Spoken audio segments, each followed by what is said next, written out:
¿Qué tal? Qué bueno que están con nosotros, señoras y señores. Nos da muchísimo gusto saludarlos a todos y a cada uno de ustedes, donde quiera que se encuentren, a lo largo y ancho de Baja California, parcial de Sonora, y a los amigos que también nos hacen favor de acompañarnos en California y Arizona, en los Estados Unidos. Una vez más, platicando con ustedes en esta sección dentro de Cadena Deportes que se llama Reacción Deportiva en Cadena, y en donde nos da muchísimo gusto recibir a figuras nacionales e internacionales del mundo deportivo. Y hoy estamos de plácemes porque tenemos nada menos y nada más que alguien importante y significativo dentro de la historia del automovilismo mexicano, muy popular en algún momento, con el apodo y con muchas otras cosas más. Luis El Chapulín Díaz, a quien le agradecemos que nos haya regalado un ratito de su tiempo para platicar de automovilismo y de muchas otras cosas más. Mi querido Luis, muchas gracias por estar con nosotros. Mi querido Carlos, muchísimas gracias a ti y un saludo a todos los amigos que nos ven y nos escuchan. ¿Qué clase de momento histórico nos tocó, Luis? ¿No? Porque, vaya, habíamos visto películas o situaciones en los libros de historia de epidemias o de pandemias, pero vivirlas en persona, digo, creo que nos pegó de sorpresa a todos. ¿Cómo ha sido el tiempo del COVID-19 para Luis Díaz? Ya nada más nos faltan los zombies, mi querido Carlos, ¿eh? Pero sí, de todo. Mira, yo creo que, fíjate que he corrido más de 20 años a nivel profesional. El tema de las carreras es muy estresante, tanto en pista como afuera de pista. Y para que la gente vea, o sea, por ejemplo, que tenga el feeling de mi experiencia, yo la verdad nunca había vivido algo tan duro en cuestión mental como esta pandemia. O sea, y mira que me tocaron cosas fuertes, te digo, en las carreras, de mucha presión, de tomar decisiones importantes en poco tiempo y así. Pero realmente esto que no controlamos, creo que mentalmente hay que aguantar y de aquí en adelante vamos a salir muy bien. O sea, creo que vamos a salir eh, siendo mucho mejores y caray, si resistimos esto que es muy duro, que ya falta poco, pues va a ser una gran enseñanza para muchos. Hablabas, mi querido Luis, del manejo del estrés, de esa circunstancia tan particular, de las decisiones que tienes que tomar a bordo de un vehículo a X número de kilómetros por hora. ¿Cómo nace el amor del Chapulín Díaz por los automóviles? Digo, yo creo que una de las cosas que uno tiene cuando está pequeño, cuando es, papá, yo quiero ser bombero, o papá, yo quiero ser esto. ¿Siempre fue el automovilismo, Luis, o tuviste otras cosas por ahí? Sí, mira, yo siempre tuve ese gusanito del automovilismo, siempre me la pasaba jugando con mis Hot Wheels. Yo no era de muchos amigos, entonces me hacía mis carreras imaginarias. También, por ejemplo, me acuerdo que siempre, yo vengo de una familia de clase media, pero media fregada. Entonces me acuerdo que mi papá siempre que me llevaba al Cartódromo Izcalli me decía, porque yo le decía, oye papi, pues un kart, ¿no? No se puede un kart, y siempre me decía lo típico, no, pues lo fácil es comprarlo, lo difícil es mantenerlo, y así. Me llevó varios intentos, y mientras tanto, me acuerdo que también probé el fútbol, pero como atleta nunca fui nada bueno, mi querido Carlos, y pues me la pasaba en la banca, banqueando, ahí la verdad es que no vi mucho futuro, pero un día mi jefe se animó a comprarme un coche, un go-kart, era segunda, bueno, no era segunda mano, era como sexta. Le decíamos de cariño la cuchufleta. Entonces se iba desarmando, eso sí era rojo Ferrari, pero todo espostillado. El tanque de gasolina, me acuerdo que lo amarrábamos como con un mecate y yo lo tenía que sujetar con las piernas. Pero ahí empecé con mucho cariño en lo de los go-karts, en el cartón Moiscali. Y me acuerdo que es muy chistoso porque mi historia, en vez de que yo siguiera los pasos de mi papá seguía mis pasos. Y él se volvió el administrador de la pista de Izcalli, el encargado. Entonces, eso me servía mucho porque yo saliendo de la escuela podía ir todo el rato que quería a entrenar y estar ahí, y pues no nos costaba.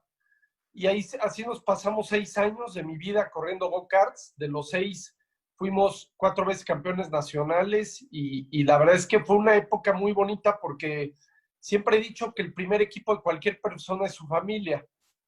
Y la verdad es que el apoyo que tuve con mis papás fue increíble, a pesar de que quizá no teníamos el mejor equipo ni que yo era el mejor piloto, pero a lo que teníamos le sacamos el 120%. Entonces, así tuve una etapa muy bonita de mi comienzo en los go-karts. Oye, Luis, esto es importantísimo lo que mencionas, digo, para todos nuestros amigos que escuchan. Hay muchas personas que asumen, casi por asociación inmediata, que el piloto necesariamente tiene que ser proveniente de una familia adinerada, ¿no? Y no es el caso. Platicábamos con Adrián Fernández, con quien tú también has tenido una relación ahí como coequipero y muchas otras cosas más. Y él decía que también batalló un poquito para iniciar. Yo digo, hemos leído la historia de Ayrton Senna, del propio Emerson Fittipaldi, quienes también pues procedían de familias si no bien de muy escasos recursos, sí de escasos recursos y que tenían que recurrir al ingenio para conseguir precisamente pues la meta de dedicarse a esto. ¿Crees tú, Luis, que el entorno mexicano no le es favorable a quienes pretenden dedicarse al automovilismo deportivo? Sí, definitivamente es más difícil, ¿no? No hay tantos recursos aquí como en otros países y aquí yo siempre he dicho que el activo más importante que necesitamos para triunfar es este de acá. Si queremos, eventualmente lo vamos a lograr. Obviamente tienes que tener bien claras tus metas. En México, te digo, hay historias de éxito de pilotos que no tuvieron los recursos, pues el mismo Checo, Adrián, yo, hay varios pilotos que tienen pues que sortear ciertas cosas más que otros pilotos. No hay que demeritar a los otros pilotos que quizá tuvieron la fortuna de venir de una familia de dinero, porque de todas maneras llegar ahí cuesta muchísimo, ¿no? Entonces, pero finalmente creo que este tipo de retos sacan lo mejor de ti, ¿no? Entonces, y vuelvo a lo mismo, no hay pretexto. Si tienes un sueño, una meta, y pones a chambear esto, pues lo logras, ¿no? En México sí hay cosas buenas, hay cosas malas. Dentro de las buenas teníamos a Telmex, teníamos a ciertos patrocinadores que creían en el automovilismo, pero pues al principio, como todo, le tuvimos que picar piedra, tuvimos muchas desilusiones, pero finalmente, pues si no quitas el dedo renglón, pues se logra. Luis, por ejemplo, si te vas a Inglaterra, pues de repente el chiquito, el niño, pues voltea la lista y dice, uff, Graham Hill, Nigel Mansell, digo, por citar solamente algunos, si te vas a Brasil, pues, híjole, pues el propio Fittipaldi, Senna. Sí. Eh, en México, el famoso Star System no nos ha dado muchos nombres como referencia. A tu generación, a la mía, digo, nos platicaron de los hermanos Rodríguez, pero después tuvimos que pegar el brinco, pues, bastantes años para escuchar de Héctor Alonso Rebaque, a lo mejor un poquito más de tiempo para llegar pues, a los Fernández, a los Luis Díaz, hasta ahora Checo Pérez. Nos ha costado trabajo, precisamente por esa circunstancia, tal vez no tener una mayor cultura del automovilismo basado en los estrellas que tenemos como pilotos, ¿no? Porque son menos que en otros países. Sí, mira, uno de los grandes problemas en México es que las televisoras no apoyan tanto el automovilismo. Prefieren, pues obviamente, el fútbol y otros deportes antes que las carreras. Porque si vas a nivel presencial, por ejemplo, a un autódromo, pues siempre están abarrotados. Se ve que la gente le gusta, pero a las televisoras no tanto. Y creo que eso ha hecho que no haya tantas estrellas en el automovilismo.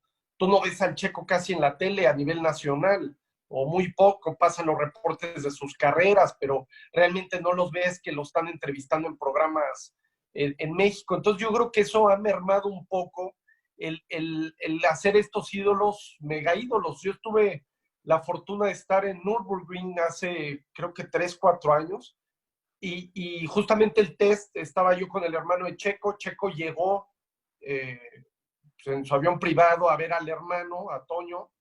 Yo me acuerdo cómo se le lanzaba la gente en Alemania a Checo, así en la calle, impresionante. Entonces, es el tema que creo que aquí falta un poquito de que las televisoras apoyen más y creen esos ídolos, ¿no?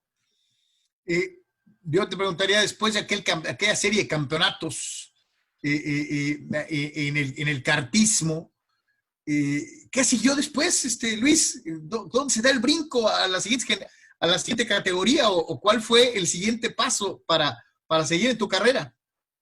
Bueno, de ahí siguió la Fórmula Reynard, que era como que la categoría más pequeña aquí en México, y me acuerdo que pues era un salto importante, ¿no? Porque yo quería ya manejar coches de a de veras, fórmulas, ya en pistas ya de hombres, ¿no? Entonces me acuerdo que, fíjate, ¿Cuántos años tenías, Luis? 16, Ok. 16 años, y me acuerdo que pues nos topamos con pared, porque de repente empezamos a buscar oportunidades y te decían, no, pues sí eras bueno en los go-karts, pero no tienes experiencia en coches grandes. Y si quieres correr vas a tener que traer dinero o pagar o conseguir un patrocinio. Y nosotros no teníamos, pues, de dónde sacar la lana. Pero yo siempre tenía un plan A, un plan B, un plan C para todo. Te voy a contar el plan que pegó porque el siguiente era encuerarme. Ya lo había hecho todo. Y, y mi papá, te digo, era el administrador de la pista de Izcalli, y uno de los dueños de equipos más importantes de México, Guillermo Oliveras, tenía una pista en Valle de Bravo, de go-karts también.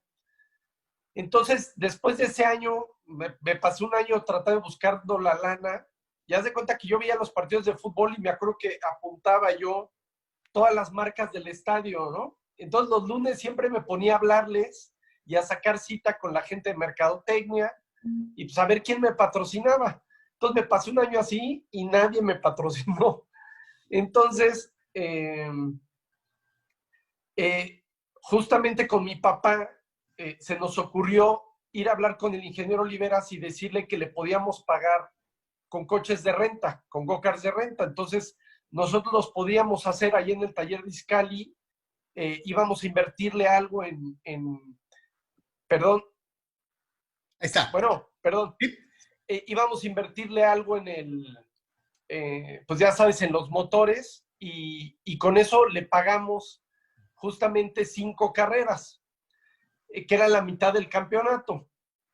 Entonces empiezo a correr, le pusimos Quaker State al coche gratis, porque el equipo de Oliveras, el equipo grande, ese sí traía patrocinio de Quaker State. Y bueno, agarramos mi quinta carrera, que era mi último chance en Zacatecas, la gano, y terminando esa carrera se me acercan los de Quaker y me dicen, oye, Chapulín, fíjate que nos fue bien con esto que ganaste y aquí está el dinero para terminar el campeonato. ¡Órale! Sí, entonces pude terminar el campeonato con ellos y gracias a Dios, pues de ahí me firmó Quaker, me firmó el ingeniero Oliveras y ya corrí varios años más con ellos en diferentes categorías aquí. Es lo que te iba a decir, a veces en ocasiones, y es cierto, yo nací en Guadalajara, vivo ahora en Baja California, y en Baja California estamos muy cargados hacia la situación del famoso off-road, que ya te preguntaré un poquito más adelante, Claro. por las famosas bajas, ¿no? Pero Sí, yo sí, sí sí. recuerdo de mi época en Guadalajara, que teníamos primero un autódromo y luego ya dos, y es cierto lo que mencionas, ¿no? Que era impresionante la cantidad de gente que se da en las carreras, no solamente en Guadalajara, en muchas plazas de la República Mexicana, existe una base muy fiel de Sí. aficionados. Yo me acuerdo, mi papá llegó a tener un equipo también y corrían en una categoría que se llamaba Pony, que eran los bochos. Sí, claro. Sí, sí, sí, padrísima. Y me acuerdo cómo le echaban ganas, ¿no? O sea, como dices tú, a veces amarrando Sí, con alambre o con cuerda, los motores, hacía, digo, porque sí, realmente no había mucha lana, pero sí había muchas ganas, mucha afición. ¿Cuándo se da el brinco, Luis, para que se fijen internacionalmente en ti? Pues bueno, a raíz de lo de Guillermo Oliveras, surge una oportunidad en Indy Lights, cuando Adrián empezó a ser muy famoso en IndyCar. Entonces, bueno, doy el salto a Indy Lights. El primer año, la verdad es que no me fue nada bien, porque pues ahí te topas con pared un poco, ¿no? Que ya el automovilismo en Estados Unidos estaba muy profesional, el nivel de pilotos, las pistas yo no las conocía, el primer año fue muy difícil, por eso siempre les he dicho a la gente que no se desanimen a la primera, porque pues, es parte del aprendizaje siempre. Es muy raro que alguien llegue y domine las cosas, sobre todo cuando hay nivel. El segundo año me fue mucho mejor, ya gané un par de carreras y justamente ese año desafortunadamente se lastima Adrián y llega mi oportunidad de poderlo sustituir en el Gran Premio de México. Ahí es un poquito cuando mi carrera, pues ahí despega, mucha gente me empezó a conocer y yo me coloqué como el siguiente piloto mexicano a saltar a la Indy. Desafortunadamente, yo siempre he dicho que he tenido mucha suerte, pero toda la mala, porque cuando llegué, la IndyCar desapareció, porque se dividieron. El famoso split, ¿no? Exacto, hubo el famoso split. Entonces, bueno, yo a partir de ahí me empecé a dedicar más a los prototipos, a que eran carreras de resistencia, carreras largas como Daytona, Le Mans, y la verdad, pues también fue un salto que a mí me gustó mucho, eran carreras muy competitivas y que disfruté mucho. Yo quería preguntar eso precisamente, digo, para los amigos que a lo mejor no están muy versados en esta situación, va a ser un poquito más técnico, pero estoy seguro que nos lo puedes explicar perfectamente. ¿Cómo era el manejo del kart a lo que hiciste a los 16 años? ¿Cuántas velocidades tenías en el kartismo? ¿A cuántas subiste? Y la primera vez que te subiste a un Indy. En cuanto al ¿Del manejo. kart al Indy? Ajá. Por ejemplo, en el aspecto, por ejemplo, ¿cuántas velocidades tenías en kart? ¿Tenías 4, 3? ¿En el go-kart? Ajá. No, fíjate que los go-karts eran directos. Era directo. Sí, Híjole, en aquel entonces no había, y la verdad para mí fue un problema porque teníamos que hacer el punta talón con el pie sí, claro. para no volar el motor, y me acuerdo que yo no podía, y tuve que cambiarme a manejar y a frenar con el pie izquierdo para darle los blips con el derecho. Pero, por ejemplo, el Indy ya tenía 7 velocidades, eran 1000 caballos de 0 a 100 en 2 segundos. Entonces, imagínate, de un go-kartcito a un Indy, pues estuvo, ¿no? Estaba grande el brinco. Es lo que te iba a decir, o sea, a lo mejor en ese proceso de adaptación, en el transcurso entre esos 6 años, bueno, eso de kart a manejar en México, llegaste a manejar que Gran Am también, que eran sí, carros tipo NASCAR, ¿no? No, el Gran Am eran prototipos, pero eso fue después de Indy. Oh, ok. En México, después de Go-Karts, fue Fórmula Reynard, Fórmula 3, Indy Light Panamericana y Fórmula México. Que sí también eran ya con caja de velocidades. Eso sí, traían de 5 velocidades en H, y la verdad es que fue una buena escuela para mí, para poder saltar a Estados Unidos. Sí, es una de las cosas curiosas, ¿no? Hay mucha gente que se sienta a ver una carrera y no asume el hecho de lo que te tienes que acostumbrar. Hay algunos vehículos que traen el clutch de pedal, pero hay otros que ya lo traen arriba. Es adaptarte a un montón de cosas, ¿no, Luis? Sí, un montón de cosas. De hecho, la preparación para subirte a un coche que nunca has manejado es prácticamente como un avión, que tienes que aprender los botones, ya va control de tracción, ya tienes 2 diferentes controles de tracción, mezclas de gasolina, ya tienes como 2 switches para eso, límite de velocidad en los pits, mapeo del motor, no, hombre, una cantidad de cosas impresionantes. No sé si te tocó ver recientemente esta película de Ford contra Ferrari. Buenísima. Y, Extraordinaria. y a lo mejor ahí readquiere dimensión para una generación que desconoce prácticamente lo que es una competencia tipo Le Mans, ¿no? Una carrera de resistencia. Mucha gente empezó a tener interés una vez más en esta generación joven por ese tipo de competencias y vehículos, gracias a este gran impacto que tuvo la película. Platícanos, ¿qué es lo más difícil de manejar? Por ejemplo, Le Mans, manejar ese tipo de carros, Luis. Pues mira, más que el coche, yo diría que el lugar. ¿Por qué? Porque en Le Mans puede estar lloviendo muchísimo en una parte de la pista y en otra seca. En Le Mans, la mitad del circuito es carretera, es pavimento de carretera, y la mitad es como circuito permanente. Es muy peligrosa, peligrosísima. O sea, hay 4 rectas de más de 300 kilómetros por hora. Después de que te acostumbras a la pista, sientes que vas lento, pero no vas lento, entonces cualquier error puede ser catastrófico. Y Le Mans es de las pocas pistas, yo lo compararía con Indy y Le Mans. Quizás son las pistas que tú ves a los pilotos preocupados. O sea, tú sabes que todos los pilotos cuando van a Le Mans o a Indy, están preguntándole a su abogado, a su corredor de seguros, oye, ¿está mi seguro vigente? Porque son 2 pistas que como piloto le tienes mucho respeto. ¿Cuál fue el momento más complicado arriba de un vehículo, Luis? Pues yo creo que los choques, una vez me prendí, no llegaba la ambulancia, pues sí, yo creo que ese tipo de cosas, cuando no estamos en control de la situación, creo que es lo más difícil para un piloto. Si tuvieras que escoger, que te dijeran ahorita, Luis, te voy a echar 15 años, 20 años para atrás y te voy a dar la oportunidad de elegir el serial que sea para participar en él.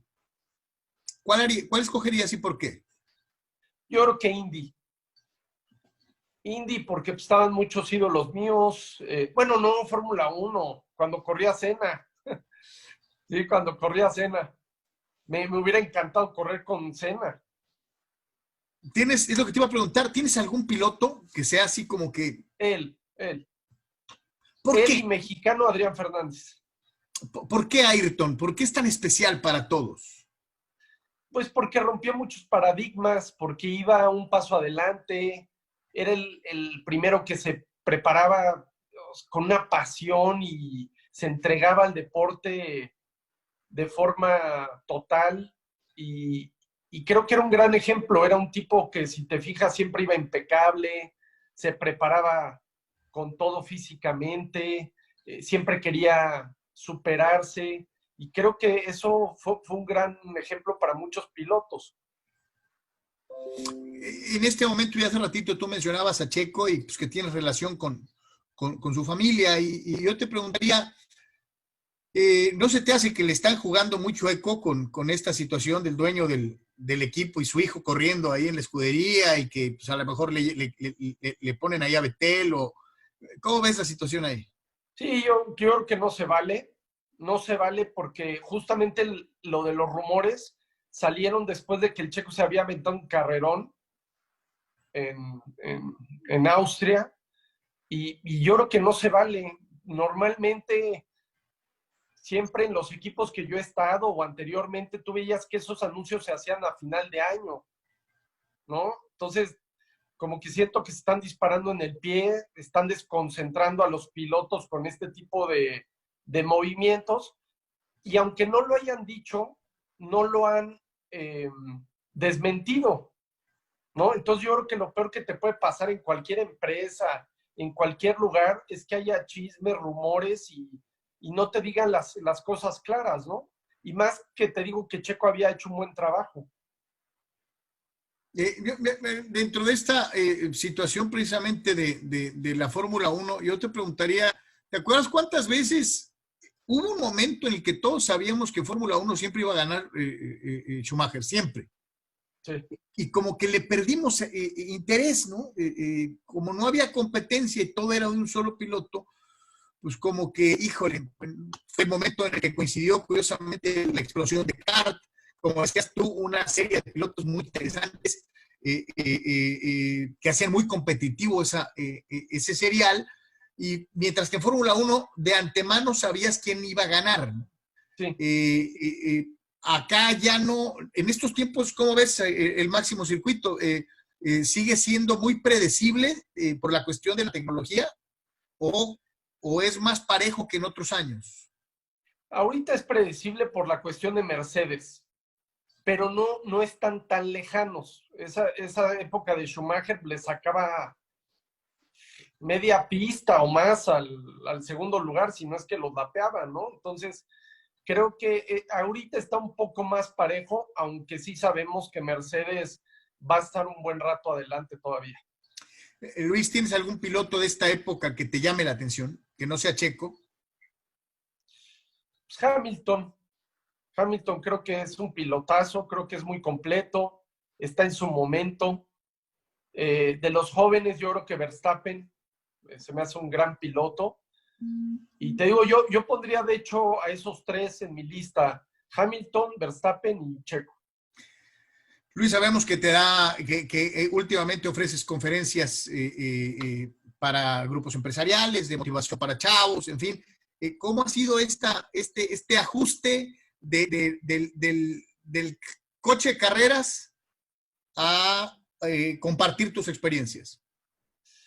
La verdad es que muy natural, porque esto de las conferencias resultó que un día me escucharon mi historia y me dijeron, oye, ¿por qué no la vienes a contar? Entonces yo no es que haya hecho una conferencia como tal, sino que armé una serie de recuerdos en una presentación y les voy contando lo que pasó en cada etapa de mi vida y sobre todo las moralejas, ¿no? Que te quedan como deportista y como persona.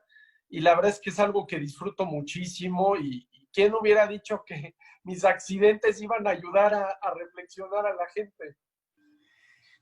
Viendo el panorama del automovilismo mexicano hoy en día, Luis, ¿hay alguien por ahí que digas tú, ojo con ese chavo porque ese sigue, ya ves en el automovilismo mexicano una siguiente generación después de Checo? Bueno, Pato Howard, eh, creo que este Pato es un fenómeno, así como lo digo, y lo sostengo. Creo que este chavo es especial, hay que seguirlo, hay que apoyarlo. Yo creo que eventualmente, si le sigue yendo muy bien en Indy, lo pueden jalar a Fórmula 1, que ya lo trataron de jalar en Red Bull, pero como que los tiempos no se dieron muy bien. Pero este chavo creo que tiene mucho futuro y hay que tener ojo con él. Viendo precisamente la situación de lo que está sucediendo, particularmente ahorita en donde están suspendiendo competencias, no tenemos Grand Prix en América, todo esto, volvemos a la situación del famoso COVID, qué terrible situación. Yo te preguntaría, en el caso concreto de las carreras fuera de pista, del off-road, ¿te ha gustado esta situación? ¿El realismo, las bajas, le has entrado?